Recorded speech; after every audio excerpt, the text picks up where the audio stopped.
Hello बच्चों, good morning और good evening जब भी आप देख रहे हो। सबसे पहले आप सभी का मैं वेलकम करना चाहता हूँ हमारे प्यारे से क्यूट से चैनल में, that is physical world by Shyam sir. और जैसे कि आप सभी को पता है कि 7-8 महीने का लॉकडाउन के बाद कैसी तो भी हमारी रूटीन, डेली रूटीन फिर से शुरू हो गई थी, मगर फिर से एक बार कोरोना के वजह से हमें फिर से ऑनलाइन स्टडी, वीडियो लेक्चर के थ्रू स्टडी करने पे मजबूर कर दिया है। चलो, कोरोना वायरस ने हमें घर से बाहर निकलना तो बंद कर दिया है, मगर कोरोना वायरस हमारे पढ़ाई को नहीं रोक सकता, बराबर है।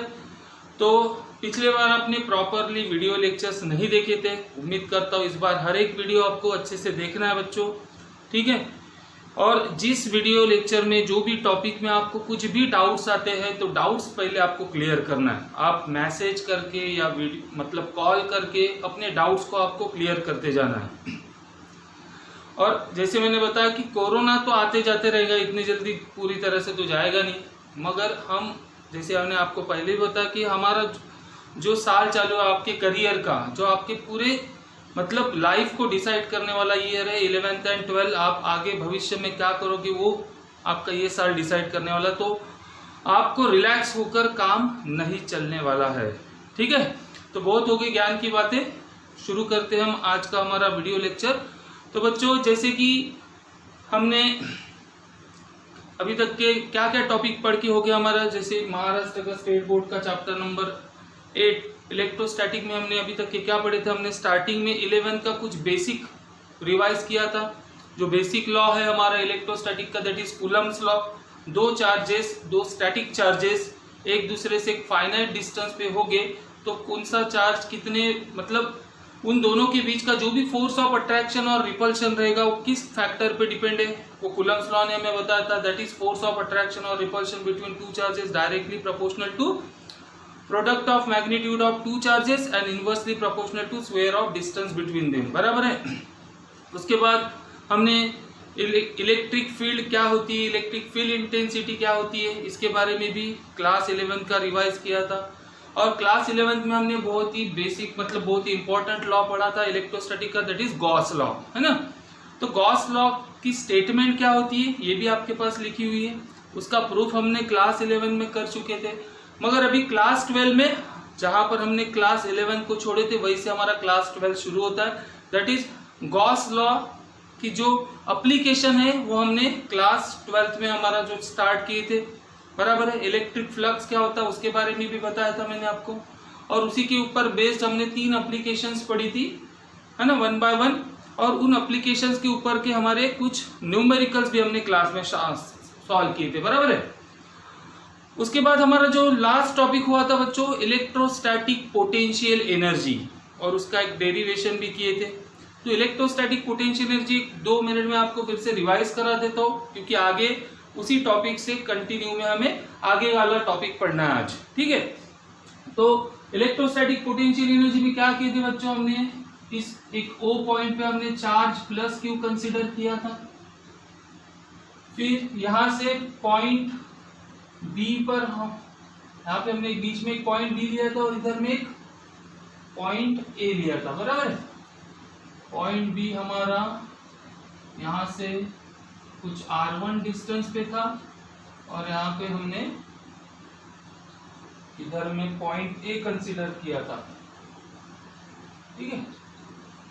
और इधर हमारा इलेक्ट्रिक फील्ड की डायरेक्शन थी, क्योंकि इलेक्ट्रिक फील्ड हमेशा कैसी रहती है, away from the positive charge and towards the negative charge.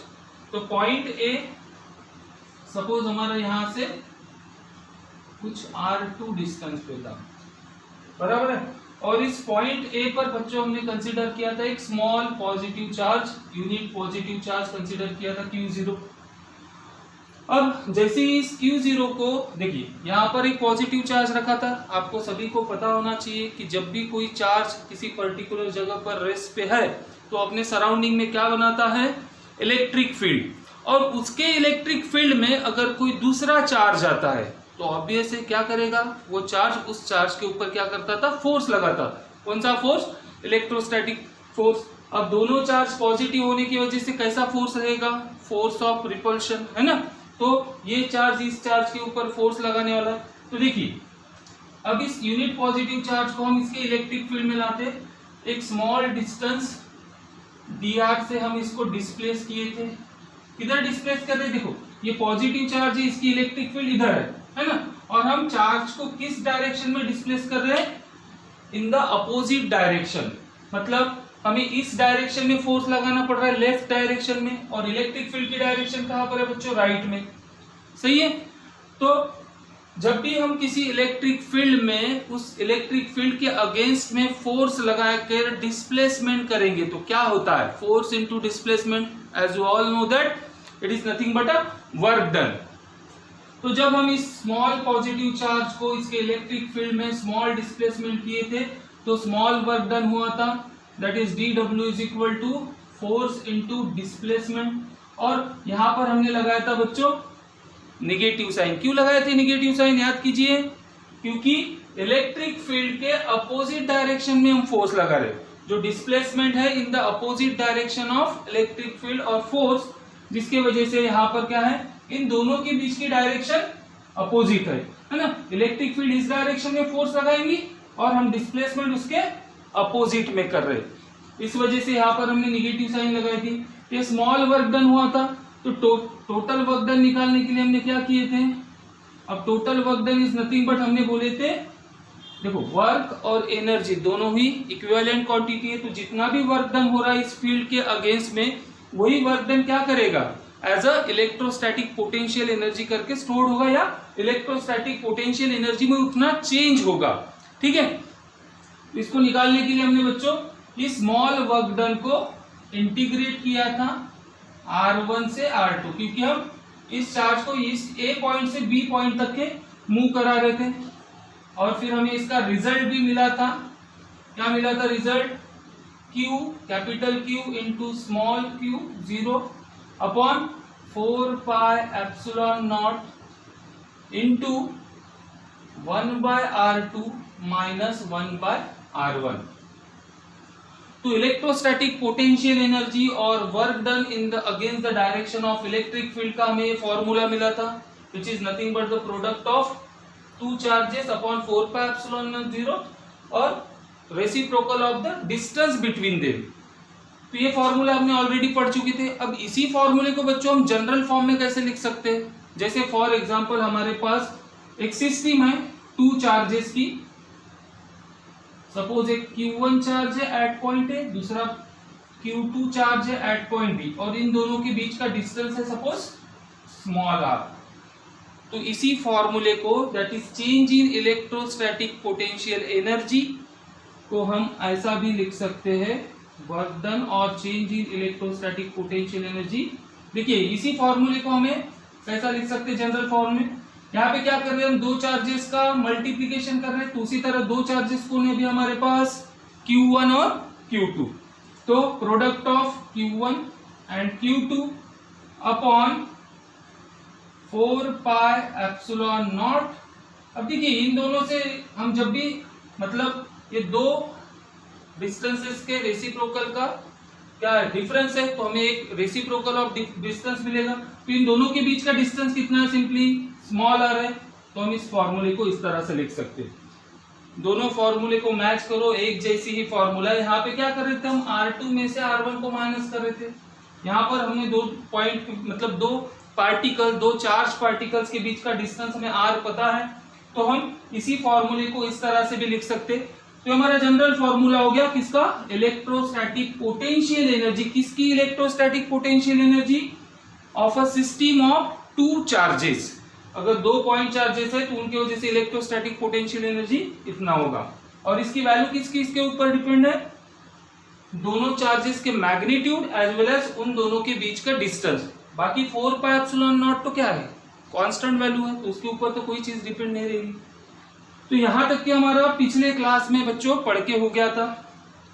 अब ये इलेक्ट्रोस्टैटिक पोटेंशियल एनर्जी और वर्क डन का यूनिट क्या रहेगा, हम सभी को पता है। हम एनर्जी और वर्क डन को किस में काउंट करते हैं, ऐसा यूनिट क्या होता है इसका, बताइए, जूल, है ना। बट आप जैसे आगे मतलब मॉडर्न फिजिक्स पढ़ोगे तो हम एनर्जी को और दूसरे यूनिट्स में भी यूज करते हैं, that is electron volt. 1 electron volt मतलब होता है 1.6 into 10 to the power -19 joule. मतलब आपको कभी एनर्जी इलेक्ट्रॉन वोल्ट में भी दी रहेगी तो हम उसको जूल में कन्वर्ट करना है तो हमें इस फैक्टर से मल्टीप्लाई करना पड़ेगा। ठीक है, तो ये चीज मैंने ऑलरेडी आपको बता चुका हूं। इसी इलेक्ट्रॉन वोल्ट को मिली इलेक्ट्रॉन वोल्ट या मेगा इलेक्ट्रॉन वोल्ट ऐसा भी दिया रहेगा, तो आपको पता है conversion factor kilo, mega, giga, है ना। तो इस तरह से हम इन यूनिट्स को कन्वर्शन कर सकते हैं। अब आज का जो हमारा टॉपिक है बच्चों, that is electric potential. Electric potential है ना, लास्ट लेक्चर में हमने पढ़े थे इलेक्ट्रोस्टैटिक पोटेंशियल एनर्जी। तो आज हमारा टॉपिक है उसी से रिलेटेड टॉपिक है, दैट इज इलेक्ट्रिक पोटेंशियल, और इसी को हम बोलते हैं इलेक्ट्रोस्टैटिक पोटेंशियल भी। ठीक है, तो ध्यान से देखना है आपको, आपके टेक्स्ट बुक में कॉन्सेप्ट ऑफ इलेक्ट्रिक पोटेंशियल करके एक टॉपिक दिया है, उसी टॉपिक के अंदर हमको इसको पढ़ना है। तो सबसे पहले इलेक्ट्रिक पोटेंशियल क्या होता है, इसकी डेफिनेशन समझ लेते, फिर इसका फॉर्मूला भी हम उसी फॉर्मूले से डिराइव करने वाले हैं। तो क्या बोल रहा है बच्चों, electric potential at any point in an electric field. हमेशा याद रखना, जब भी कोई पॉइंट चार्ज रखा है, तो मैंने क्या बोला, चार्ज है तो उसके सराउंडिंग में इलेक्ट्रिक फील्ड बनती है, और साथ ही साथ जहां पर चार्ज है वहां पर पोटेंशियल भी रहेगा। सिर्फ इन्फिनिटी पे पोटेंशियल की वैल्यू 0 होती है। तो याद रखिए, इलेक्ट्रिक पोटेंशियल मतलब electric potential at any point in an electric field is defined as, क्या बोल रहा है, the work done in bringing a unit positive charge. किसी unit positive charge, unit positive charge मतलब जिसका मैग्नीट्यूड 1 कूलम है, ऐसे यूनिट पॉजिटिव चार्ज को, सपोज हमारे पास यहां पर एक पहले Q1 था, ठीक है, और हमारा इंफिनिटी पे कोई यूनिट पॉजिटिव चार्ज है Q0, ठीक है। इंफिनिटी पर पोटेंशियल की वैल्यू 0 होती है। अब इस यूनिट पॉजिटिव चार्ज को जब मैं इस चार्ज के इलेक्ट्रिक फील्ड में लाऊंगा, तो ये इलेक्ट्रिक, इस चार्ज की इलेक्ट्रिक फील्ड क्या करेंगी, दोनों चार्जेस पॉजिटिव है। व्हाट हैपन, जब मैं इस चार्ज को इसके इलेक्ट्रिक फील्ड में लाऊंगा तो ये चार्ज उसको अपोज करेगा, रिपेल करेगा। बट अगर हमें इसके इलेक्ट्रिक फील्ड में आना है तो हमको सभी को पता है क्या करना पड़ेगा, वर्क डन। तो क्या बोल रहा है, defined as the work done in bringing a unit positive charge from infinity to that point against the direction of electric field intensity। देखो ये पॉजिटिव चार्ज है तो इलेक्ट्रिक फील्ड हमेशा पॉजिटिव चार्ज से अवे रहती है, और हम इस चार्ज को, this is the direction of electric field, और इस चार्ज को हम against the direction of electric field ला रहे हैं। तो उस चार्ज को इन्फिनिटी से इसके फील्ड में किसी पर्टिकुलर पॉइंट यहां पे ला रहे हैं Q0 को। तो यहां पर लाने के लिए जो भी वर्क डन होगा पर यूनिट चार्ज, उसी को बोला जाता है इलेक्ट्रिक पोटेंशियल। ठीक है, ये तो डेफिनेशन होगी। अब इसको हम कॉन्सेप्ट से समझते, फॉर्मूला इसका डिराइव करते हैं। तो बच्चों, जैसे अभी थोड़ी देर पहले मैंने आपको रिवाइज करा दिया कि इलेक्ट्रोस्टैटिक पोटेंशियल एनर्जी जो हमने लास्ट लेक्चर में पढ़े थे, क्या मिला था हमें, सपोज U ऑफ R मतलब इलेक्ट्रोस्टैटिक पोटेंशियल एनर्जी हमारे डिस्टेंस पे डिपेंड करती है, तो it is a function of R। क्या बताया था अभी जनरल फॉर्मूला, अगर सिस्टम ऑफ 2 चार्जेस है, Q1 और Q2 दो चार्जेस है, separated by a small distance R, तो क्या फॉर्मूला था हमारा इलेक्ट्रोस्टैटिक पोटेंशियल एनर्जी का, 1/4πε0। इसी को मैं थोड़ा सा इस तरह से लिख सकता हूं, Q1 into Q2 upon R। आपके नोट्स में या फिर टेक्स्ट बुक में यहाँ पर और एक R आ गया है, तो ये प्रिंटिंग मिस्टेक है, आपको याद रखना है, ठीक है। तो हमारा किसका फॉर्मूला होगा बच्चों, electrostatic potential energy of the system of 2 point charges Q1 and Q2 separated by a distance small r। ठीक है, ये किसका फॉर्मूला हुआ, इलेक्ट्रोस्टैटिक पोटेंशियल एनर्जी। अब इस इलेक्ट्रोस्टैटिक पोटेंशियल एनर्जी के फॉर्मूले को देखो, मैं क्या ऐसा लिख सकता हूं, ध्यान से देखिए, इसी को मैं Q1 upon 4πε0 r into Q2 लिख सकते हैं। देखिए 1/4πε0 Q1 अपॉन R को अलग कर दिया इंटू Q2 लिख सकते हैं, बराबर है। या फिर इसी को मैं ऐसा भी लिख सकता हूं Q2 upon 4 pi epsilon not R into Q1 लिख सकते हैं बच्चों। तो देखिए अब यहां पे देखो मैंने कुछ अलग मतलब इस टर्म को अलग कर रहा हूं, तो ये टर्म क्या है यहाँ पर, ये जो टर्म दिख रही है यहाँ पर that is charge upon 4 pi epsilon not into distance. इसी टर्म को बोला जाता है बच्चों इलेक्ट्रिक पोटेंशियल और इलेक्ट्रोस्टैटिक पोटेंशियल। तो यहाँ पे जो दिख रहा है मतलब इसी को बोला जाता है V ऑफ R, मतलब इलेक्ट्रोस्टैटिक पोटेंशियल भी किसके ऊपर डिपेंड है, डिस्टेंस के ऊपर, that's why it is a function of R। तो electrostatic potential is nothing but charge upon 4 pi epsilon not into जिस पॉइंट पर हमें उसका पोटेंशियल देखना है उस पॉइंट का डिस्टेंस मतलब R। तो ये हमारा जनरल फॉर्मूला हो गया इलेक्ट्रोस्टैटिक पोटेंशियल को निकालने का, ठीक है। तो इलेक्ट्रोस्टैटिक पोटेंशियल मतलब समझ में आ रहा है, that is nothing but Q that is magnitude of the charge upon 4 pi epsilon not, और जिस पॉइंट पर हमें पोटेंशियल निकालना है उस पॉइंट का डिस्टेंस। जैसे कोई Q1 नाम का चार्ज है इस पॉइंट पर, और इस चार्ज की वजह से इस पर्टिकुलर पॉइंट P पर कितना पोटेंशियल है, तो इस चार्ज का मैग्नीट्यूड पता होना चाहिए और ये डिस्टेंस R, ये अगर पता है तो हम बोलेंगे this is nothing but the electric potential at point P due to the charge Q, ठीक है। Q1 ना बोलते हैं Q ले लेते, तो इस Q चार्ज की वजह से इस P पॉइंट पे जो पोटेंशियल होगा विच is nothing but Q upon 4 pi epsilon not R। अब ध्यान से देखिए इस फॉर्मूले में कि इलेक्ट्रिक पोटेंशियल किस फैक्टर पे डिपेंड है। पहली चीज मैग्नीट्यूड ऑफ द चार्ज, जितना ज्यादा मैग्नीट्यूड वाला चार्ज रखोगे मतलब चार्ज की वैल्यू जितनी ज्यादा होगी उतना ज्यादा वहां पर क्या मिलेगा, इलेक्ट्रिक पोटेंशियल मिलेगा। उसी तरह से डिस्टेंस पे क्या है, इनवर्सली प्रोपोर्शनल है, डिस्टेंस जितना दूर रहेगा इलेक्ट्रिक पोटेंशियल उतना कम रहेगा, इनवर्स प्रोपोर्शन। तो इन दोनों फैक्टर पे, इन दोनों की वैल्यू पर हमारा electric potential due to a point charge depend करता है। अब देखिए बच्चों इसी फॉर्मूले को हम इस तरह से भी लिख सकते हैं, ये जो फॉर्मूला मैंने यहाँ पे लिखा U of R is equal to V1 of R, बराबर। मैंने क्या बोला, ये जो टर्म है क्या रिप्रेजेंट कर रही है, electric potential due to point charge. तो V1 ऑफ R, क्यों V1 ऑफ R लिख रहा हूं, because this is the electric potential due to charge Q1 into Q2, और इसी को हम लिख सकते हैं V2 of R into Q1।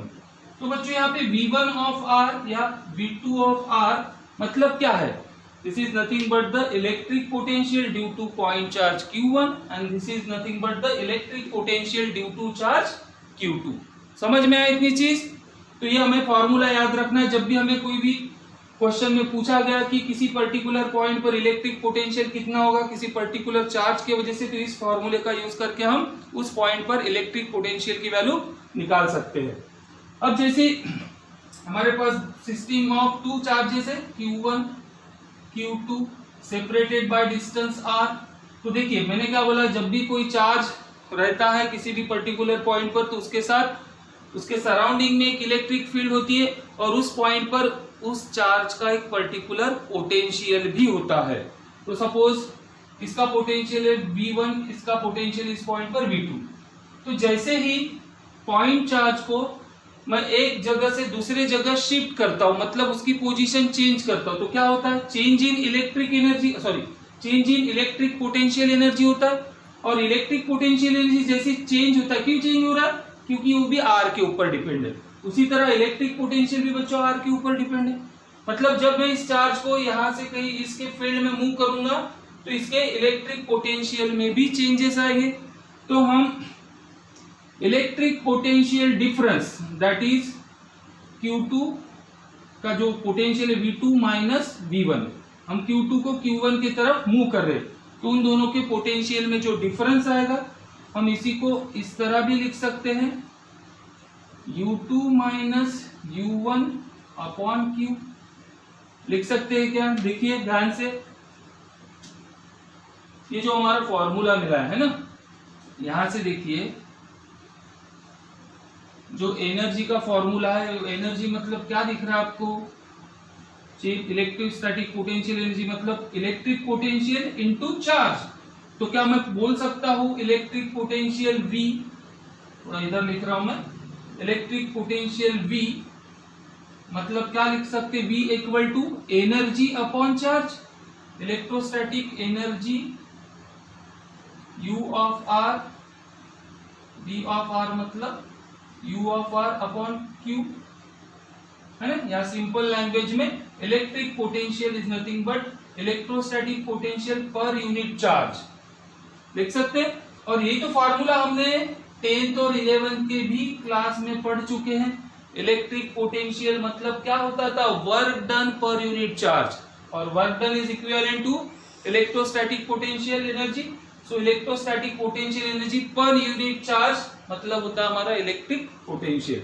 तो देखिए बच्चों, electric potential directly proportional to क्या है? U है। तो यहाँ पे V2 माइनस V1 है, तो मैं यहाँ पे लिख दिया U2 माइनस U1 अपॉन क्या है? Magnitude of the charge. और चेंज इन एनर्जी, देखो U2 माइनस U1 मतलब क्या हुआ? दो एनर्जी में चेंज आ रहा है, उसी को हम बोलते हैं जब भी एनर्जी में चेंज होगा तो क्या होगा? वर्क डन होगा। So work done per unit charge which is nothing but potential difference to move the charge from point 2 to point 1, Q2 को Q1 के तरफ मूव करने के वक्त जो भी चेंज इन पोटेंशियल डिफरेंस होगा वो हमें इस फॉर्मूले से मिल जाएगा। तो समझ में आया टॉपिक बच्चों? कुछ नहीं, यहाँ पर अभी हमें एक नई चीज पढ़ने को मिली, दैट इज इलेक्ट्रिक पोटेंशियल। और इलेक्ट्रिक पोटेंशियल मतलब क्या होता है? Work done per unit charge और electrostatic potential energy per unit charge. ठीक है, अब इसी से रिलेटेड और एक छोटा सा टॉपिक है हमारा जो आज हमें कवर करना है, दैट इज इलेक्ट्रिक फील्ड मतलब E, इलेक्ट्रिक फील्ड इंटेंसिटी। और अभी जो टॉपिक पढ़े इलेक्ट्रोस्टैटिक पोटेंशियल और इलेक्ट्रिक पोटेंशियल V, इन दोनों में क्या रिलेशन है वो रिलेशन हमें पढ़ना है। ठीक है, तो अभी पढ़ते हैं हम रिलेशन बिटवीन इलेक्ट्रिक फील्ड और electric field intensity and electric potential. तो इलेक्ट्रिक फील्ड मतलब हम E से रिप्रेजेंट करते हैं और इसको इलेक्ट्रिक फील्ड इंटेंसिटी भी बोला जाता है, और इलेक्ट्रिक पोटेंशियल मतलब V।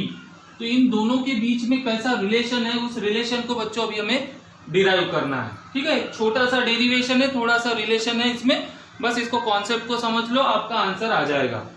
तो इसके लिए सबसे पहले हम कंसिडर करते, कोई हमारे पास पॉजिटिव चार्ज है प्लस Q जो सिचुएटेड है पॉइंट A पर। अब सभी को पता है, फिर से दोहराने की जरूरत नहीं है कि जब भी कोई चार्ज रहेगा तो उसकी सराउंडिंग में उसकी इलेक्ट्रिक फील्ड बनेगी। ठीक है, अब इसके इलेक्ट्रिक फील्ड में सपोज कोई चार्ज है, हमारा यूनिट पॉजिटिव चार्ज है Q0। ठीक है, in the vicinity of the electric field of plus Q, मतलब ये जो पहले हमें प्लस Q चार्ज कंसीडर किया, इसकी इलेक्ट्रिक फील्ड है सराउंडिंग में, और उस इलेक्ट्रिक फील्ड में कोई एक positive charge, unit positive charge, अच्छे से याद रखना, यूनिट पॉजिटिव चार्ज मतलब जिसका मैग्नीट्यूड क्या रहेगा? 1 कूलम। जैसे हम यूनिट लेंथ बोलते तो 1 मीटर, यूनिट एरिया बोलते तो 1 मीटर स्क्वायर, उसी तरह यहाँ पर यूनिट चार्ज बोलेंगे तो जिसका मैग्नीट्यूड 1 कूलम होगा उसको बोलेंगे यूनिट चार्ज। ठीक है, अब देखिए यहाँ पे पॉजिटिव चार्ज होने की वजह से बच्चों इलेक्ट्रिक फील्ड की डायरेक्शन कैसी रहेगी? हमेशा पॉजिटिव चार्ज की अवे, मतलब direction of electric field is away from this plus Q। अब क्या कर रहे हैं, इस यूनिट पॉजिटिव चार्ज को इस चार्ज के इलेक्ट्रिक फील्ड में मूव कर रहे, डिस्प्लेस कर रहे through a small displacement dx। और डिस्प्लेसमेंट किधर कर रहे? देखो हम कहां से कहां आ रहे हैं, N से M की तरफ आ रहे हैं।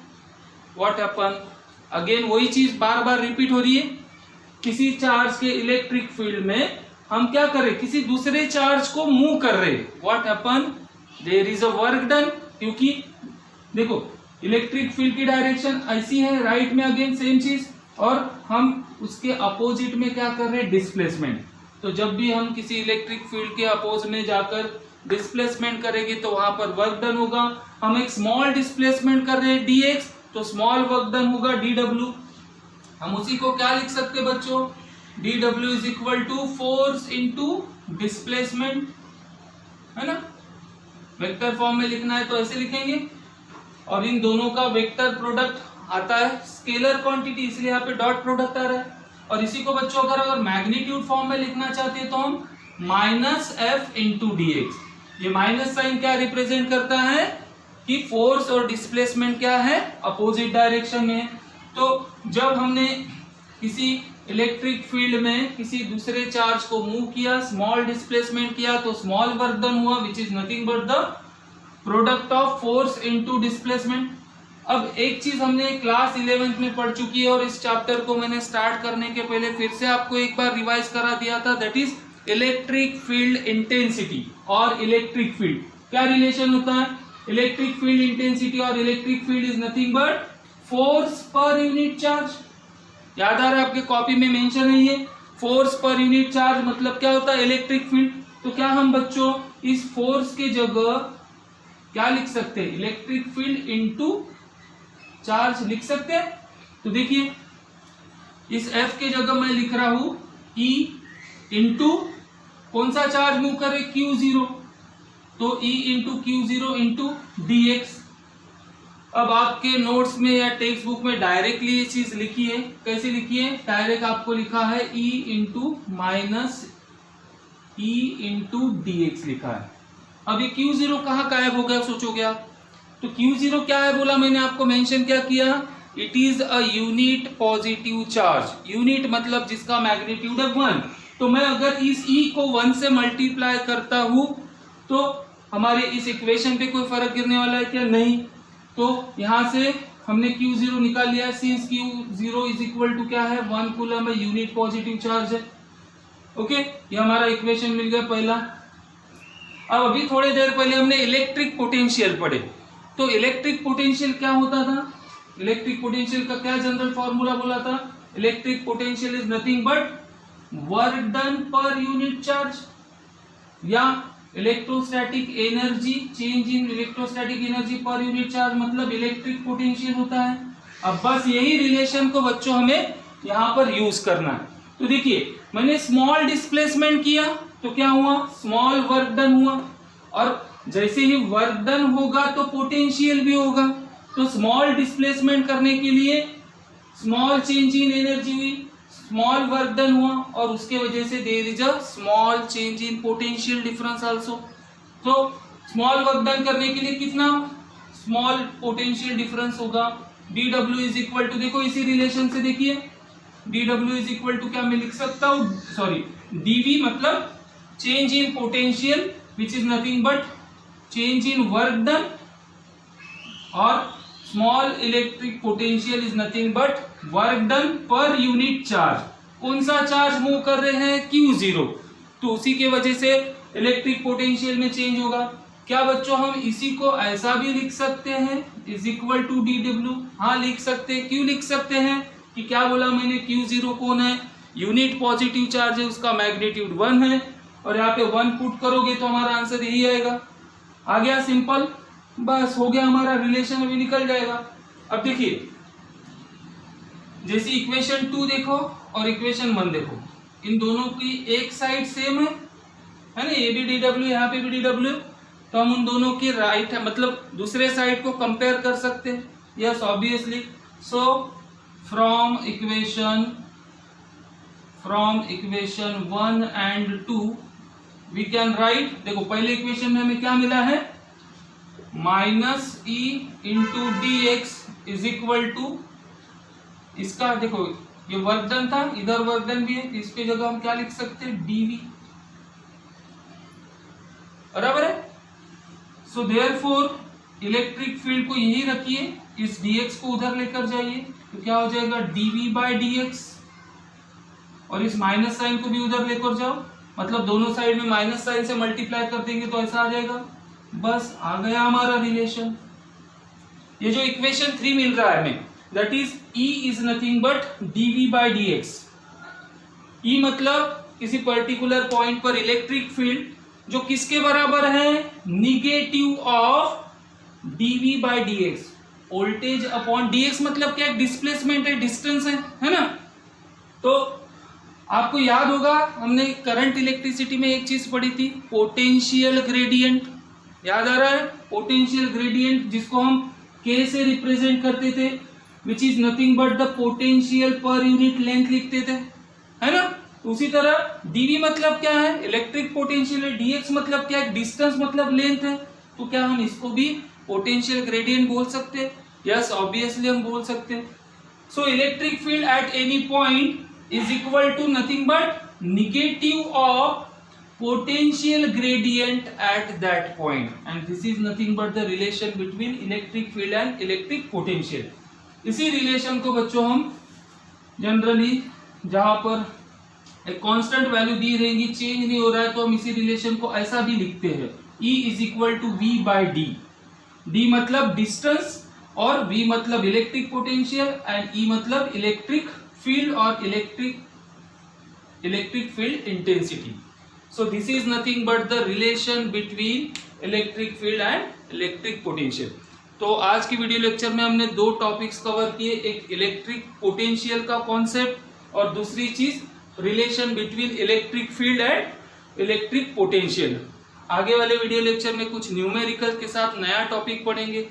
तो इस टॉपिक में अगर आपको कुछ भी डाउट आता है बच्चों, तो आपको मैसेज करना है, कॉल कर सकते हो और आपके डाउट्स क्लियर करेंगे, तभी हम आगे बढ़ेंगे। मगर आपको जो भी वीडियो लेक्चर आता है उसको कंप्लीट करना है। मैं साथ ही आपको इसके नोट्स भी भेजूंगा, वो नोट्स को भी आपके कॉपी में नोट डाउन करते जाना है। ठीक है बच्चों, सो होप करता हूँ सबको अच्छे से समझा होगा वीडियो लेक्चर। मिलते हैं नेक्स्ट वीडियो में। Till then thank you very much and have a nice day.